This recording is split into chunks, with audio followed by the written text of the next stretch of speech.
Bonjour, cher ami. Ce matin, la parole s'intitule Jésus-Christ et la persévérance de l'Église. Nous ne sommes pas des sectes. Jésus n'est pas une secte. Jésus n'est pas une religion. Il y a beaucoup de religions autour de nous, c'est vrai. Après, on veut la sanctification. Toutes les religions veulent la sanctification, mais ne le font pas. Quand Jésus, il ne change pas. Jésus est bon. Beaucoup accusent Jésus. Dès qu'on parle de Jésus, ça y est, certaines religions, on se fâche. Mais ça, c'est le diable. On va dire Jésus est mort à la croix, on va se fâcher. Mais il est mort une fois pour toutes. Voilà. Il a accompli le travail du Père, puisqu'il était le Père. Donc Dieu a tant aimé le monde, Jean 3,7, Dieu a tant aimé le monde qu'il a donné son Fils afin que personne ne parvienne au péché, puisqu'il est la sanctification. C'est le royaume. Il est différent. Dieu s'est fait appeler Jésus-Christ de Nazareth. Il a habité dans le ventre de Marie, à l'intérieur du ventre. Il fallait que Dieu fasse son plan parfait. Il fallait que Dieu remette les choses à sa place. Beaucoup confondent. Ah oui, tu dis que Christ est à la croix. Il est mort à la croix. Diable, tais-toi. Jésus est mort à la croix. Il est ressuscité. On ne pouvait pas tuer Dieu. C'était le plan parfait de Dieu, afin que le monde devienne parfait, mais dans son royaume. Mais Dieu ne force personne. Si tu fumes, c'est ton problème. Si tu prends de l'alcool, c'est ton problème. Mais faire un effort avec le Saint-Esprit, ça paraît dur. Le monde dira, c'est pas facile. Tu entendras de tes oreilles, c'est pas facile, j'ai arrêté plusieurs fois. Mais comme tu es enfant de Dieu, tu vois quelqu'un qui fume, ne le juge pas. Prie pour lui. Peut-être, moi qui te parle, j'ai fumé. Et je disais avant, c'est bon la cigarette, je profite de la vie. On ne profite pas de la vie. Toutes religions vous le diront, mais toutes les religions font le contraire. Tu les vois fumer, que ce soit catholique, que ce soit protestant, que ce soit, peu importe l'église, que ce soit musulman. Et ils le disent parfois, les principales, elles appellent les imams, les pasteurs, que c'est pas bon. Mais on voit les gens, la cigarette. Dans les synagogues, je voyais des personnes, c'était des juifs, qui fumaient. Oh, c'est normal, c'est pas grave, Dieu nous protège. Mais beaucoup le font. Et c'est des responsables. Même des prêtres, j'ai vu fumer, c'est des responsables. C'est pas l'exemple.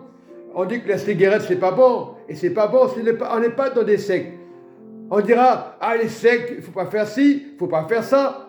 Non, beaucoup sont tellement harcelés par la religion, le fanatisme qui est dangereux. Ben, les gens, ils partiront. Si tu n'es pas fanatique de la religion, t'expliques que c'est pas bon, quelles que soient les religions, je l'ai vu de mes yeux. Même dans des églises où j'allais, ils fumaient quand même. Le pasteur il disait, c'est pas bon, peut-être le pasteur fumait, mais il avait arrêté. Mais il faut prier, ne pas juger. Voilà. Donc le plus important qui intéresse, c'est dans le passage que je vais lire, dans Hébreux 13. Le Seigneur nous dit de persévérer dans l'amour fraternel, c'est très important. N'oubliez pas l'hospitalité, car en exerçant, quelques-uns ont logé des anges sans le savoir. Lorsque tu as l'hospitalité, tu attires les anges de Dieu, ce n'est pas les anges de Satan, tu attires l'amour des anges, l'amour de Jésus. Lorsque tu fais du bien, Jésus, son oreille est attentive, parce que le fait de donner l'amour fraternel, c'est important. On ne le fait plus. Quelles que soient les assemblées, que tu t'appelles musulman, que tu t'appelles chrétien, il n'y a plus d'amour. L'amour se refroidit. Les gens n'ont plus l'amour pour Dieu. Et la plupart de certains, on dit les Français, il y a 55% qui ne croient plus en Dieu. On dit les Français. Tu es en France, les Français. Ne cherche pas l'attitude, tu dis étranger, non. 55. Mais dans le monde entier, il n'y a pas que 55. Tu multiplies par le monde entier. Ceux qui ne croient pas en Dieu, il y a très peu. Mais il est très important de revenir à Christ. C'est le seul. Et dans Hébreux 13, au verset 8, Jésus-Christ est le même hier, aujourd'hui, éternellement. Ne vous laissez pas entraîner par des doctrines diverses étrangères. Il y en a beaucoup aujourd'hui, des doctrines étrangères. Tu parles du Seigneur, tu parles de Jésus. Lequel Jésus? Les musulmans, ils ont leur Jésus. Les chrétiens, ils ont leur Jésus, le vrai Jésus, celui qui est mort à la croix, qui est ressuscité, son sang a coulé pour l'humanité.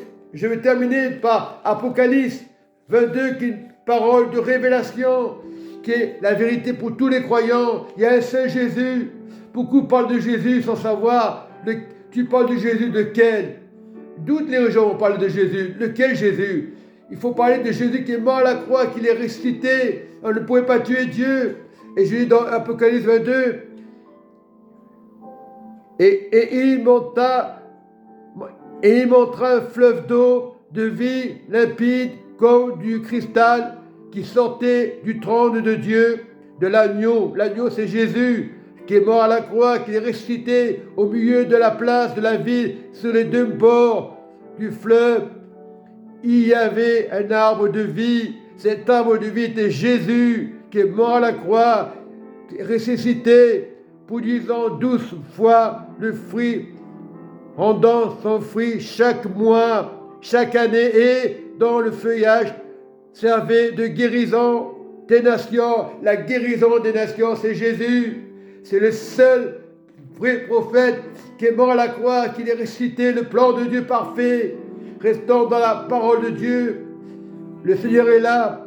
Et plus loin au verset 17, toujours Apocalypse, voilà, 22 au verset 17, et l'esprit de l'épouse dise, viens, et que celui qui entend dise, viens, et que celui qui a soif vienne, que celui qui veut prenne de l'eau de vie, qui est la parole de Dieu. L'eau de vie, c'est la parole de Dieu, gratuitement.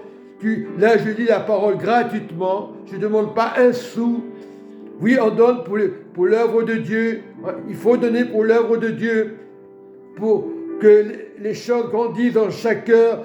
Il y a des pauvres dans les assemblées, donner gratuitement, assemblée. On pourrait dire église, tout simplement. L'église de Dieu, l'église du royaume. Nous sommes dans un bâtiment, mais à l'intérieur, c'est l'église de Dieu, donnée pour Dieu. Je le déclare à quiconque entend la parole de la prophétie de ce livre. Si quelqu'un y ajoute quelque chose, Dieu le frappera de fléaux, des cris.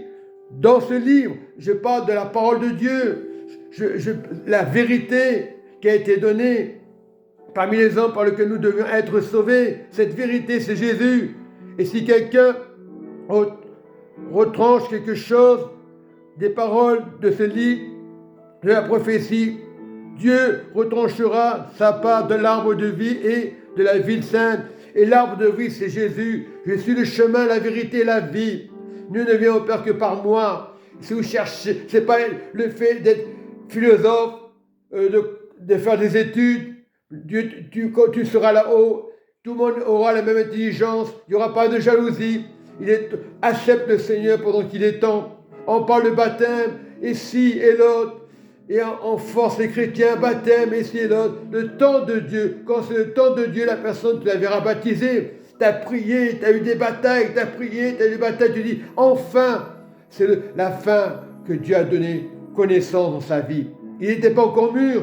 Nous avons tendance à juger nos voisins, tendance à juger ceux qui n'ont pas l'église. Combien de chrétiens vont à l'église et qui quittent Dieu parce qu'ils en ont marre, parce qu'ils disent on nous a dit c'est une secte, et c'est pas, le diable dira ça. Écoutez la voix de Jésus, il y a la liberté. Bien sûr qu'on peut faire des choses avec les enfants, amener au cinéma, mais pas n'importe quoi. Regardez des films intéressants, Dieu n'interdit pas, mais les choses qui n'est pas bon, comme la pornographie, les réseaux sociaux, la parole de Dieu est dans le cœur. La parole de Dieu n'est pas un réseau social. Aujourd'hui, on vit dans un temps moderne.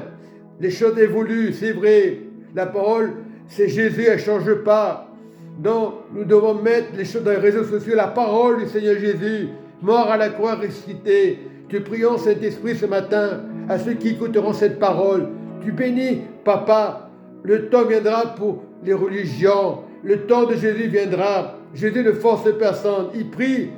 Combien de fois Jésus a prié pour moi? Je ne savais pas que j'allais être chrétien, né de nouveau.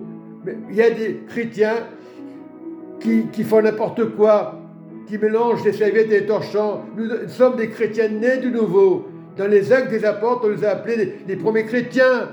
mais être fier d'être chrétien pour Jésus, pour le royaume, être enfant de Dieu, être dans l'amour de Jésus qui a donné à la croix pour toi, pour moi, pour les Marocains, pour les Espagnols, les Italiens, les Arabes. Dieu est venu pour changer, pas dans la religion, pour changer les cœurs en Christ. Soyez bénis dans le nom de Jésus-Christ de Nazareth. Amen et Amen.